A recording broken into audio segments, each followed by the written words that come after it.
എല്ലാവർക്കും നമസ്കാരം. ഞാൻ Vineetha. Welcome back to Vini easy recipe. ഇന്ന് നമ്മൾ ഉണ്ടാക്കാൻ പോണത് വെണ്ടക്കായ മസാലയാണ്. നമ്മുടെ ചപ്പാത്തിക്കും ചോറിനും, എസ്പെഷ്യലി ചപ്പാത്തിക്ക് കേട്ടോ നല്ല സ്വാദ്, ചോറിൻ്റെ കൂടെയും കഴിക്കാം. നല്ല ടേസ്റ്റുള്ള, വളരെ ഈസി ആയിട്ട് വെണ്ടക്കായ കൊണ്ട് നമുക്ക് ഉണ്ടാക്കാൻ പറ്റണ വെണ്ടക്കായ മസാലയാണ് ഉണ്ടാക്കാൻ പോണത്. അപ്പോൾ ആരെങ്കിലും എൻ്റെ ചാനൽ സബ്സ്ക്രൈബ് ചെയ്യാത്തവരുണ്ടെങ്കിൽ ഒന്ന് സബ്സ്ക്രൈബ് ചെയ്യണം കേട്ടോ.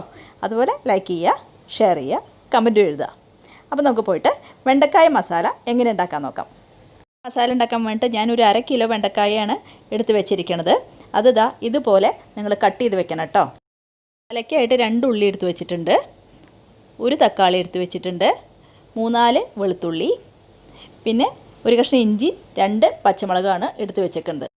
അപ്പോൾ നമുക്ക് വറുത്തിടാൻ വേണ്ടിയിട്ട് നമ്മൾ ഉലുവ 1/2 ടീസ്പൂൺ എടുത്ത് വെച്ചിട്ടുണ്ട്, പിന്നെ മല്ലിപ്പൊടി 1 ടീസ്പൂൺ, അതുപോലെ മഞ്ഞൾപ്പൊടി 1/4 ടീസ്പൂൺ, മുളക് പൊടി 1/4 ടീസ്പൂണോളം എടുത്ത് വെച്ചിട്ടുണ്ട്, പച്ചമുളക് എടുത്തിട്ടുണ്ടല്ലോ, പിന്നെ ഒരു 2 ടേബിൾ സ്പൂൺ തൈര് എടുത്ത് വെച്ചിട്ടുണ്ട്. റീഫൈൻഡ് ഓയിൽ നമ്മൾ ആദ്യം വെണ്ടക്കായ വറക്കണം, പിന്നെ കറി ഉണ്ടാക്കാനും വേണം. ഒരു 6 ടീസ്പൂൺ വേണ്ടി വരും.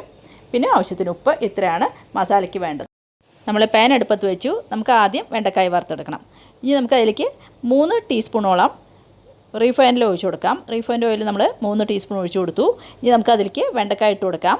വെണ്ടക്കായ ഇട്ട് നന്നായിട്ട് നമ്മൾ സാമ്പാറിനൊക്കെ വറക്കില്ലേ, അതേപോലെ തന്നെ ഇടയ്ക്കൊക്കെ ഇളക്കി നമുക്ക് വറുത്തെടുക്കണം നന്നായിട്ട്. അപ്പോൾ ഫ്ലെയിം കുറച്ച് മീഡിയത്തിൽ വെച്ചോളൂ. ഇടയ്ക്ക് ഇളക്കിയാൽ മതി. അത് നൂലൊക്കെ പോയിട്ട് വേറെ ആവുന്ന വരെ നമുക്ക് ഇളക്കി അതിനെ ഫ്രൈ ആക്കണം. അപ്പോൾ ഇങ്ങനെ ഇടയ്ക്ക് ഇളക്കി കൊടുക്കുക. അതിനിടയ്ക്ക് നമുക്കൊരു കാര്യം ചെയ്യാം. നമ്മളൊരു തക്കാളി എടുത്ത് വെച്ചിട്ടുണ്ടല്ലോ, അതൊന്ന് അരച്ചെടുക്കണം. അപ്പോൾ നമ്മൾ തക്കാളി കട്ട് ചെയ്തെടുത്തു. എന്നിട്ട് നമുക്ക് മിക്സിയിൽ ഇട്ട് കൊടുത്ത് നന്നായിട്ട് നമ്മുടെ തക്കാളി പ്യൂരിയില്ലേ, അതുപോലെ നമ്മൾ അരച്ചെടുക്കാം. അപ്പോൾ നമ്മൾ തക്കാളി അരച്ചു, ഇതുപോലെ അരച്ച് വയ്ക്കുക. ഇനി നമുക്കത് ഒരു പാത്രത്തിലേക്ക് മാറ്റിയെടുക്കാം. ഉള്ളത് വെളുത്തുള്ളി, ഇഞ്ചി, അതുപോലെ പച്ചമുളകും. അപ്പോൾ വെളുത്തുള്ളി ഇടാം മിക്സിയിൽ. ഇനി നമുക്ക് ഈ 2 പച്ചമുളക് നല്ല വലിയതല്ലേ, അപ്പോൾ ഒന്ന് പൊട്ടിച്ചിടാം. പിന്നെ നമുക്ക് വേണ്ടത് ഇഞ്ചിയുടെ ഒരു കഷ്ണവും നമുക്ക് അരിഞ്ഞിട്ടിട്ട് നല്ലൊരു പേസ്റ്റ് പോലെ അരച്ചെടുക്കാം കേട്ടോ. അപ്പോൾ ഇഞ്ചിയും കൂടി മുറിച്ചിടാം. ഒന്ന് അരച്ചിട്ട് വരട്ടെ. ഇഞ്ചി വെളുത്തുള്ളിയും പേസ്റ്റുള്ളവർക്ക് അത് ഇടാം കേട്ടോ. ഞാൻ ഇതുപോലെ അരയ്ക്കാം കേട്ടോ. ഇതുപോലെ പേസ്റ്റ് പോലെ അരച്ച് വയ്ക്കാം. അപ്പോഴേക്കും നമ്മുടെ വെണ്ടക്കായൊക്കെ ഒരുവിധം വറവായിട്ടുണ്ട് കേട്ടോ. കണ്ടില്ലേ, എല്ലാം ഒറ്റയ്ക്കായി, അതിൻ്റെ നൂലെല്ലാം പോയി. അപ്പോൾ ഇതുപോലെ ആയാൽ മതി. ഇനി നമുക്ക് ഈ വെണ്ടക്കായ വേഗം വാങ്ങിയെടുക്കാം. വെണ്ടക്കായ വാങ്ങിയെടുത്തു. ആ പാനിലേക്ക് തന്നെ നമുക്ക് ഒരു 2-3 ടീസ്പൂൺ റിഫൈൻഡ് ഓയിലും കൂടി ഒഴിച്ചു കൊടുക്കാം. എന്നിട്ട് നമുക്ക് ഉലുവ എടുത്ത് വെച്ചിട്ടുണ്ടല്ലോ, അത് വറുത്തിടാം കേട്ടോ. ഉലുവ എടുത്തിട്ടുണ്ട്. ആ ഉലുവ ഒന്ന് പൊട്ടിക്കഴിഞ്ഞാൽ നമുക്ക് ഉള്ളി അരിഞ്ഞ് വെച്ചിട്ട് കൊടുക്കാം. അപ്പോൾ നമ്മൾ ഉലുവ പൊട്ടി. ഇനി നമുക്ക് ഉള്ളി അരിഞ്ഞ് വെച്ചിട്ട് കൊടുക്കാം. ഇനി ഉള്ളി നല്ലോണം വഴറ്റിയെടുക്കണം.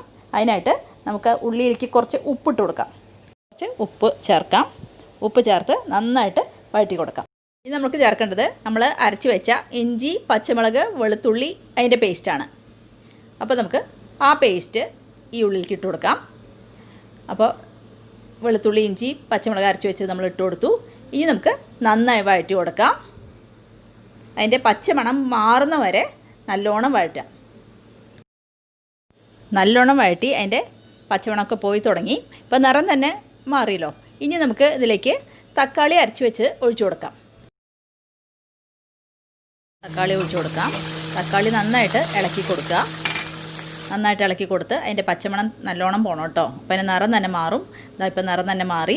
ഇനി നമുക്ക് പൊടികൾ ഓരോന്നായിട്ട് ഇട്ട് കൊടുക്കാം. നമുക്ക് ആദ്യം മഞ്ഞൾപ്പൊടി ഇടാം. മഞ്ഞൾപ്പൊടി നന്നായിട്ട് ഇളക്കി അതിനെ മൂപ്പിക്കുക നന്നായിട്ട്.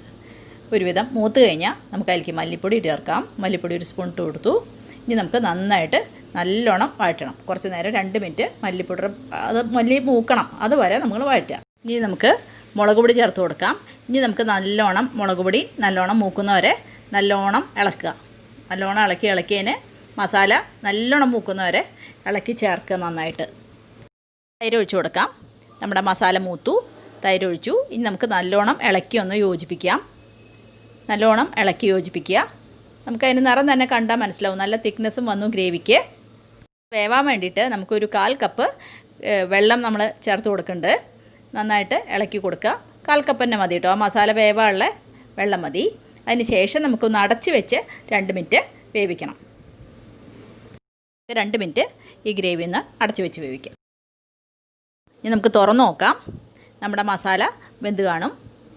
വെന്തു, എണ്ണയൊക്കെ മുകളിൽ തെളിഞ്ഞു. ഇനി നമുക്ക് വെണ്ടക്കായയിലേക്ക് ഇട്ട് കൊടുക്കാം. വെണ്ടക്കായ ഇട്ട് കൊടുക്കുക. അത് കഴിഞ്ഞിട്ട് നന്നായിട്ട് മിക്സ് ചെയ്യുക. ഉപ്പിൻ്റെ ടേസ്റ്റ് ഇപ്പോൾ നോക്കിക്കോളൂ. ഇപ്പോൾ ഞാൻ ടേസ്റ്റ് നോക്കിയപ്പോൾ എനിക്ക് ആവശ്യത്തിന് ഉപ്പുണ്ട്. അപ്പോൾ എല്ലാവരും ഉപ്പ് ടേസ്റ്റ് നോക്കിയതിന് ശേഷം നമുക്ക് നമ്മൾ ഇളക്കി കൊടുത്തില്ലേ, അതിന് ശേഷം നമുക്ക് ഒരു പ്രാവശ്യം കൂടി നമ്മൾ അടച്ച് വെച്ച് വേവിക്കണം. അപ്പോൾ നമുക്ക് ഒന്നും കൂടി നമ്മുടെ വെണ്ടക്കായ മസാല അടച്ച് വയ്ക്കാം. വെണ്ടക്കായ ഓൾറെഡി വെന്തതാണ്, എങ്കിലും ഒരു 5 മിനിറ്റ് കൂടി വേവട്ടെ നന്നായിട്ട്. അപ്പോൾ 5 മിനിറ്റ് കഴിഞ്ഞിട്ട് നമുക്ക് തുറന്ന് നോക്കാം.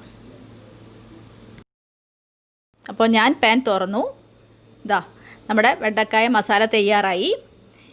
നല്ല ടേസ്റ്റുള്ള വെണ്ടക്കായ മസാലയാണ്. നമ്മുടെ ചപ്പാത്തിക്കും പൂരിക്കൊക്കെ നല്ല സ്വാദാണ് കഴിക്കാൻ.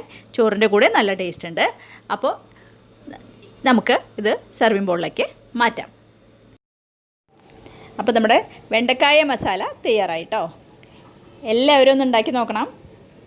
എല്ലാവർക്കും ഇഷ്ടപ്പെടും തോന്നുന്നു. ഉണ്ടാക്കാൻ ഒരു ബുദ്ധിമുട്ടുമില്ല. അപ്പോൾ ചപ്പാത്തിയുടെ കൂടെ, പൂരിയുടെ കൂടെ, അതുപോലെ ചോറിൻ്റെ കൂടെ നമുക്ക് കഴിക്കാം. അപ്പോൾ എല്ലാവർക്കും ഇഷ്ടപ്പെടുകയാണെങ്കിൽ എൻ്റെ ചാനൽ ഒന്ന് സബ്സ്ക്രൈബ് ചെയ്യണേ. അതുപോലെ ലൈക്ക് ചെയ്യുക, ഷെയർ ചെയ്യുക, ഫ്രണ്ട്സിന് അയയ്ക്കുക. സബ്സ്ക്രൈബ് ചെയ്യുമ്പോൾ കാണുന്ന ബെല്ലൈക്കൺ പ്രസ് ചെയ്താൽ ഞാൻ അപ്പോൾ ഇടുന്ന വീഡിയോസിൻ്റെ നോട്ടിഫിക്കേഷൻസ് നിങ്ങൾക്ക് കിട്ടും. അപ്പോൾ ഒരു പുതിയ ഡിഷായിട്ട് അടുത്ത ദിവസം തന്നെ കാണാം കേട്ടോ. Thank you.